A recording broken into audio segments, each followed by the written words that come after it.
Meus caros amigos, colegas, irmãos em Cristo Jesus, quero falar um pouco hoje com vocês sobre pedofilia e incesto infantil, verdade 6.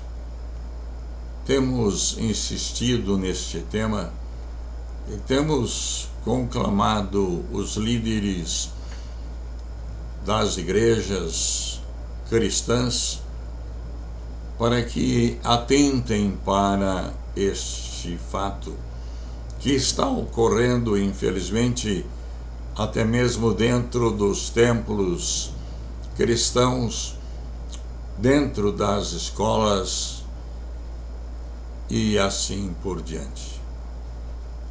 Hoje é dia 18 de março de 2022. Quero iniciar dizendo a vocês o que tenho dito nos outros 5 estudos anteriores, que eu já disse que todos os órgãos governamentais foram consultados sobre a revogação da lei da alienação parental e todos eles emitiram pareceres favoráveis a que a mesma seja revogada. E hoje eu quero mostrar para vocês mais 3 pareceres que esperam seja a Lei 12.318/2010 revogada. O consórcio conhecido como Lei Maria da Penha, recentemente, em 8 de dezembro de 2021, assim se posicionou. Sobre os casos de abusos sexuais, o processo penal, a comprovação de crimes sexuais é extremamente difícil. Não existem documentos, testemunhas. Em geral, há apenas o depoimento da criança, tão somente dela. A ideia de que a absolvição nesses processos indica automaticamente a inocência do acusado e, portanto, falsidade da denúncia é completamente equivocada, uma vez que na maioria dos casos, as absolvições ocorrem a partir da aplicação do princípio indúbio pro réu, pois o Estado não poderia exercer seu poder de punir contra quem não se tenha certeza da prática do delito. A alienação parental invalida o único meio de prova nesses processos. O depoimento da criança ou do adolescente. Por esse motivo, muitos países não permitem que se usem o termo alienação parental e tem funcionado como um instrumento de defesa aqui no Brasil de pais que praticam a pedofilia contra suas próprias filhas ou próprios filhos. A existência do Instituto desencoraja a denúncia de abuso sexual infanto-juvenil, intrafamiliar e até mesmo de violência doméstica contra mulheres, impedindo a efetivação da proteção prevista na Lei Maria da Penha. Esse desencorajamento ocorre pelo medo natural de uma mãe denunciar uma violência e ser obrigada a entregar seu filho, seja por reversão da guarda ou mero direito de visitas ao abusador ou pai violento. A alienação parental é contrária a diversos compromissos internacionais assumidos pelo Brasil, violando a Convenção para a Eliminação contra todas as formas de discriminação contra a mulher, a Convenção Belém do Pará e a Convenção sobre Direitos das Crianças de 1989, por exemplo. A segunda associação que se manifestou sobre a lei, a Associação Brasileira de Advogados. A Associação Brasileira de Advogados, na ação direta de inconstitucionalidade, a de 6273, proposta pela Associação de Advogadas pela Igualdade de Gênero, na qualidade de amicus curiae, em extenso arrazoado, se posicionou em favor da revogação da lei da alienação parental. E a Associação Brasileira de Advogados, resumindo, concluindo as folhas 49, nós vamos encontrar lá o seguinte: conclusão. Ante o exposto, conclui-se que a lei da alienação parental, ela viola o princípio de igualdade substancial entre homens e mulheres e da imparcialidade do juízo. A lei da alienação parental não é adequada por não atender à finalidade de proteção integral da criança e adolescente. E a lei da alienação parental é desnecessária por prever mecanismo de intervenção judicial já existentes no ordenamento jurídico, aplicando-os de modo mais interventivo. Esta ADI 6273, ela foi julgada extinta por ilegitimidade de parte pela ministra Rosa Weber. Entendemos que houve um equívoco da ministra, pois, sabedora da importância e relevância do que se pedia na ação em que vidas estão envolvidas, deveria ter suprido ou determinado que se aditasse a inicial, mas jamais deveria ser julgada extinta a ação. O Conselho Pleno Federal de Serviços Sociais fez um amplo debate dos dias 18 a 21 de fevereiro de 2022, pontuando alguns fatores importantes pelo qual se pleiteia a revogação da Lei 12.318/2010. E eu quero ler para vocês algumas dessas pontuações que a lei, que esta associação fez aqui no Tribunal de Justiça do Estado de São Paulo, onde ela se reuniu. A lei da alienação parental, vejam os senhores como começa o título. Lei de alienação parental. A alternativa punitiva legal e regulatória do Estado sobre mulheres e relações familiares. Eu vou ler alguns pontos apenas para não ler inteiro o documento, que é bastante extensivo, mas vocês, se quiserem, poderão solicitar a nós, ou então aí entrar na internet e vocês o encontrarão.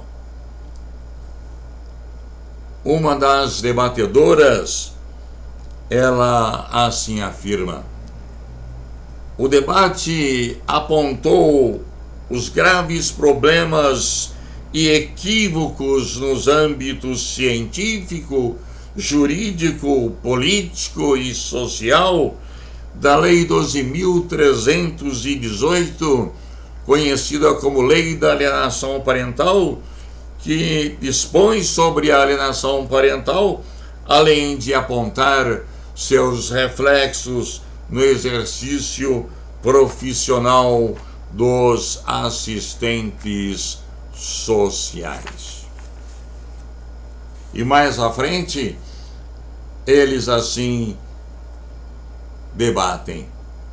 Entretanto, segundo Cibele Lemos, que era uma das debatedoras, o primeiro grave problema da LAP é que a mesma foi toda fundamentada em uma teoria não comprovada cientificamente do psiquiatra estadunidense Richard Gardner, chamada de Síndrome da Alienação Parental, ou SAP.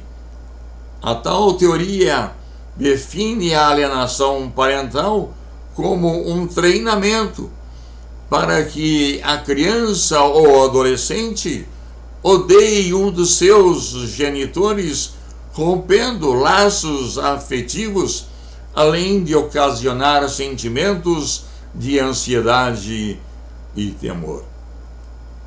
E agora eu afirmo que essa alegação de Richard Gardner não é verdadeira. Foi provado que ela é falsa realmente.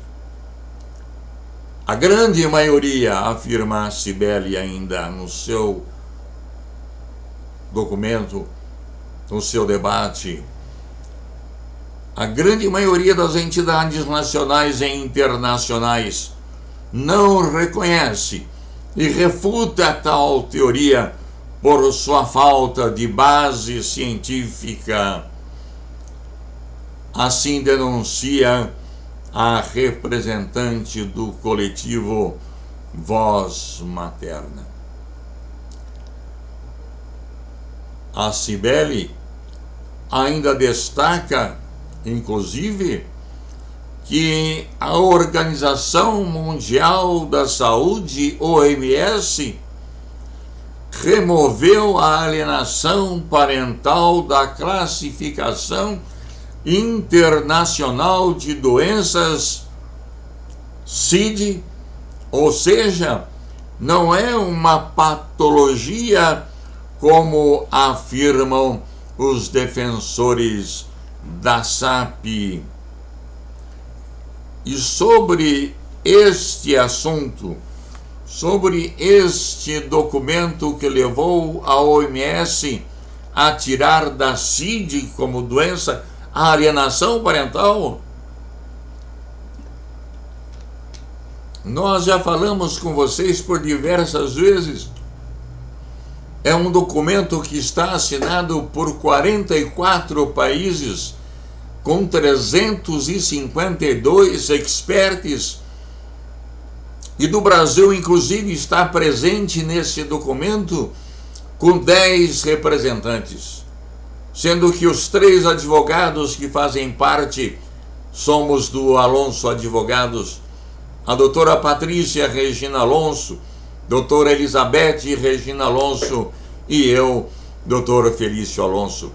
E os demais são promotores, psicólogos, assistentes sociais, especialistas no assunto.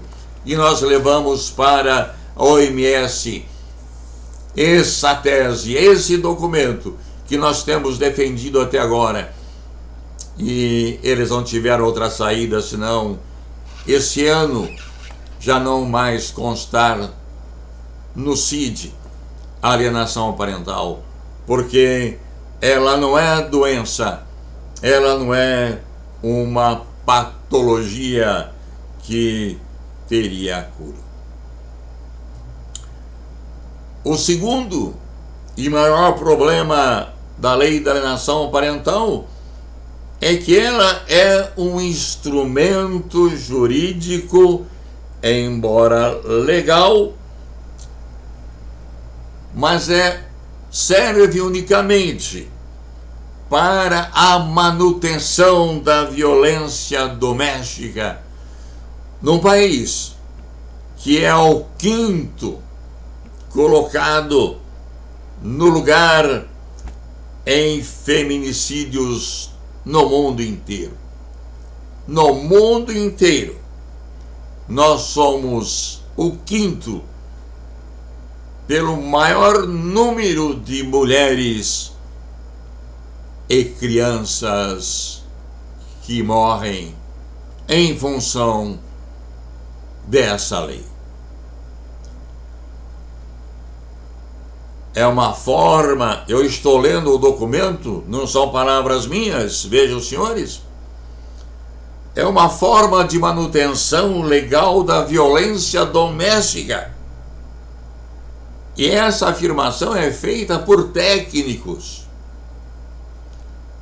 porque obriga o contato com o autor de violências, contraria as recomendações do CEDAW número 19, 28, 33 e 35, e impede a aplicação da Lei Maria da Penha e suas medidas protetivas para mulheres, extensivas a filhos e filhas, complementa a Cibele.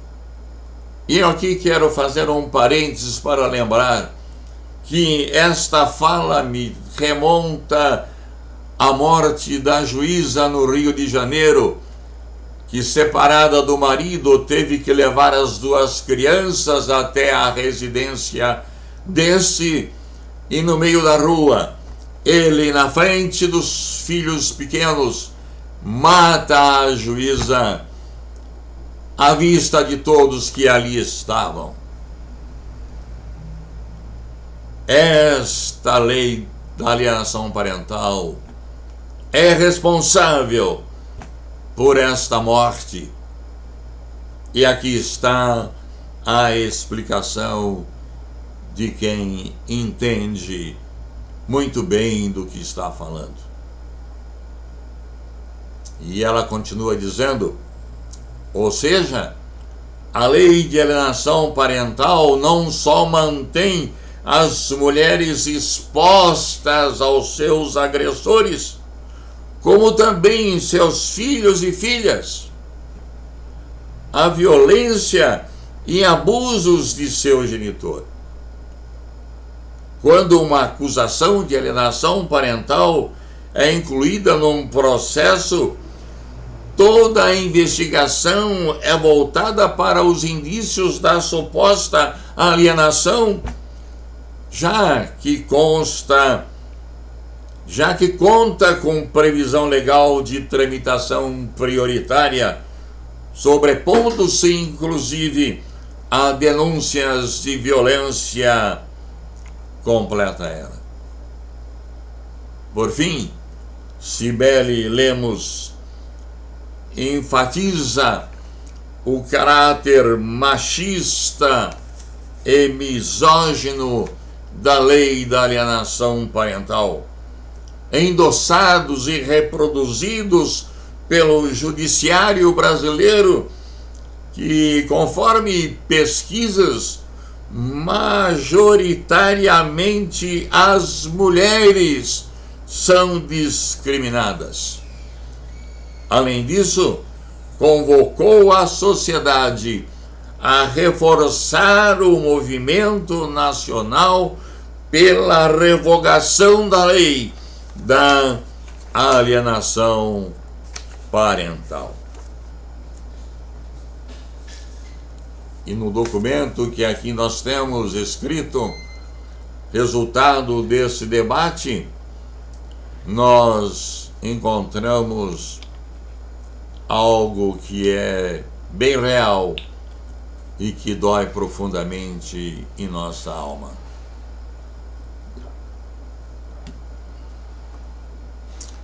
Na sociedade capitalista, a vida é tida como mercadoria.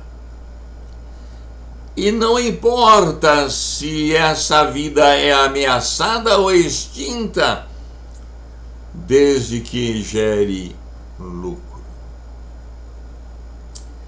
E tem profissionais lucrando com a lei da alienação parental.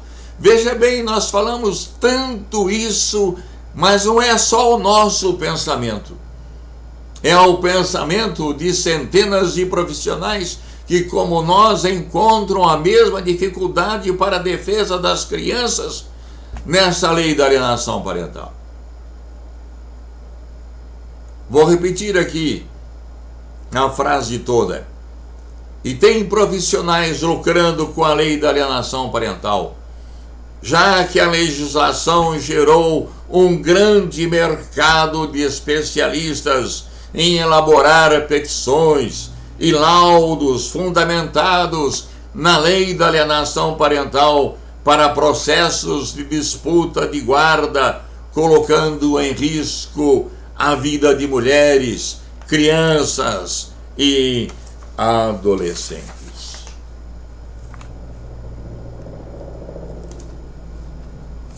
É um documento muito bem elaborado em que fica muito claro a nossa militância pela revogação da Lei 12.318/2010.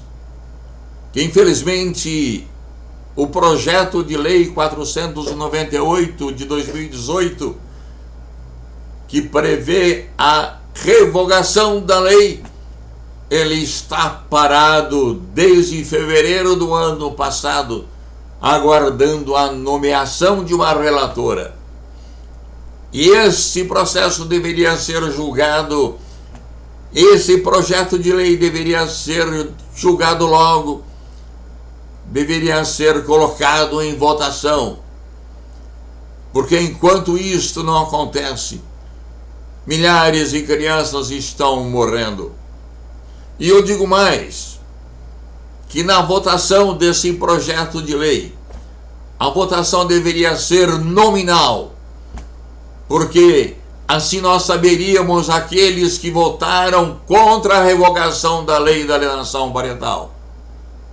E esses que votaram contra deveriam serem investigados pelas autoridades da Polícia Federal, porque se são a favor da lei da alienação parental, é porque certamente tem grande interesse ou financeiro, ou eles mesmos são os praticantes dos abusos sexuais que esta lei quer proteger. E esse documento, ele traz aqui uma importante informação, ideia e uma recomendação. Um dos pontos da recomendação CNS número 3/2022, guardem bem e procurem essa recomendação que está aí no site da internet. CNS número 3/2022, que dialoga diretamente com os conselhos de regulamentação, em especial o Conselho Federal de Serviço Social, o Conselho Federal de Medicina e o Conselho Federal de Psicologia. Pedem esse grupo o pedido de banimento em âmbito nacional do uso dos termos síndrome de alienação parental, atos de alienação parental, alienação parental e quaisquer derivações sem reconhecimento científico em suas práticas profissionais.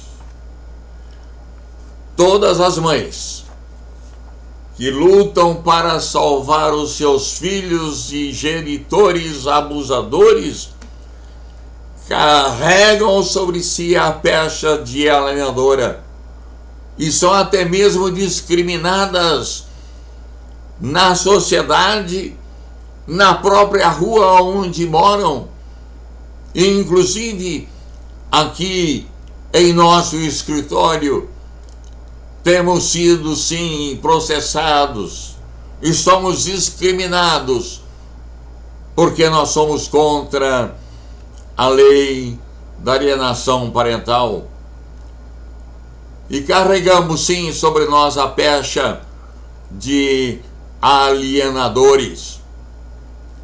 E isto traz-nos sim um grande prejuízo, porque quando a parte contrária, em um processo no qual nós estamos trabalhando, vai fazer a sua contra-razão, ou sua contestação, ou a sua réplica, a primeira coisa que levantam é que os advogados da requerida ou da requerente, da mulher geralmente, porque nós só fazemos isso, nós defendemos a criança, nós não defendemos o pedófilo, o abusador sexual, esse genitor, nós não defendemos e dizemos que o lugar deles é na cadeia realmente. E nós, que não somos parte em processo algum, nós somos defensores, no entanto, usam o que conosco aconteceu há 10 anos atrás e colocam lá no processo que os advogados da mãe que está protegendo a criança são alienadores. Quando na realidade, durante toda a minha vida fui alienador, se assim querem nos chamar, porque durante 45 anos de advocacia, já indo para os 46, nós sempre defendemos a criança, sempre pusemos os olhos na criança, e o interesse maior da criança é que nos interessa, e não o interesse do pai ou o interesse da mãe. E eu quero terminar aqui nesse instante a minha fala, para não me delongar e não me tornar cansativo a vocês. E eu devo, muito em breve, apresentar possivelmente a última verdade, a verdade 7, um número perfeito sobre a pedofilia e incesto infantil. E eu termino dizendo a vocês o seguinte: e eu quero orar com vocês a oração que Jesus fez por nós há 2000 anos atrás. Assim orou Jesus. E não rogo somente por esses, mas também por aqueles que pela tua palavra hão de crer em mim. Assim orou Jesus por nós. Esta oração é extensiva a todos quantos amam o Senhor Jesus Cristo. Deus abençoe vocês e até uma próxima vez, querendo Deus.